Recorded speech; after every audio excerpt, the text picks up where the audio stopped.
টানা দ্বিতীয়বারের মতো সাফ নারী চ্যাম্পিয়নশিপের শিরোপা জিতিয়ে দেশকে আনন্দের উপলক্ষ এনে দিয়েছেন নারী ফুটবলাররা।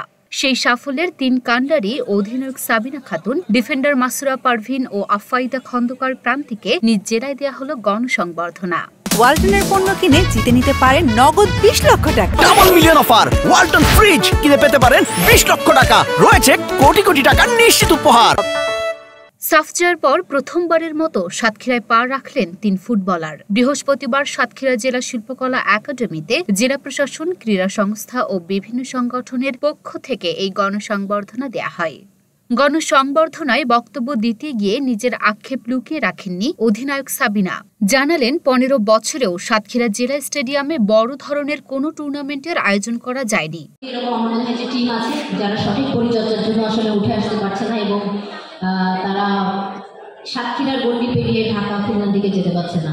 তো এই দিকটাতে যদি নজর দেওয়া হয় আমার মনে হয় যে খুবই মানে সাতক্ষীরার ক্রীড়াঙ্গনের জন্য খুবই উপকৃত হবে। এবং পাশাপাশি আমি চাইবো যে আমাদের বিশেষ করে ছেলেদের যে প্রিমিয়ার লিগ হয়, সেকেন্ড ডিভিশন হয়, থার্ড ডিভিশন হয়, সেই লিগগুলো যেন মাঠে আসলে কন্টিনিউ হয়। তো ছেলেরা আসলে আশাহত হয় যে খেলা নাই, এবং এটা শুধুমাত্র সাতক্ষীরা না, অনেক ডিস্ট্রিক্টেই আছে যে তাদের লোকাল যে লিগগুলো সেই লিগগুলো সঠিকভাবে হয় না। তো আমি আসলে আপনার কাছে স্যার জোরদার দাবি জানাচ্ছি আমাদের বিশেষ করে ফুটবলের পাশাপাশি সব খেলাগুলোর দিকে একটু নজর দেওয়ার জন্য, খেলাগুলো যেন মাঠে ফিরে আসে সেই প্রত্যাশায় আপনার কাছে থাকবে। তার সাথে সুর মিলালেন মাছুরা আর প্রান্তীয়।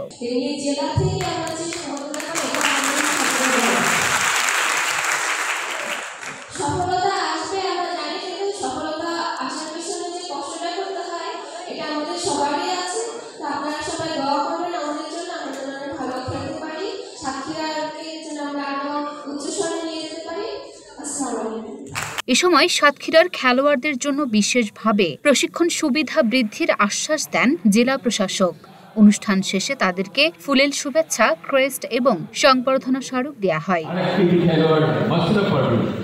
Luna Afroz Nipa, Dhaka post.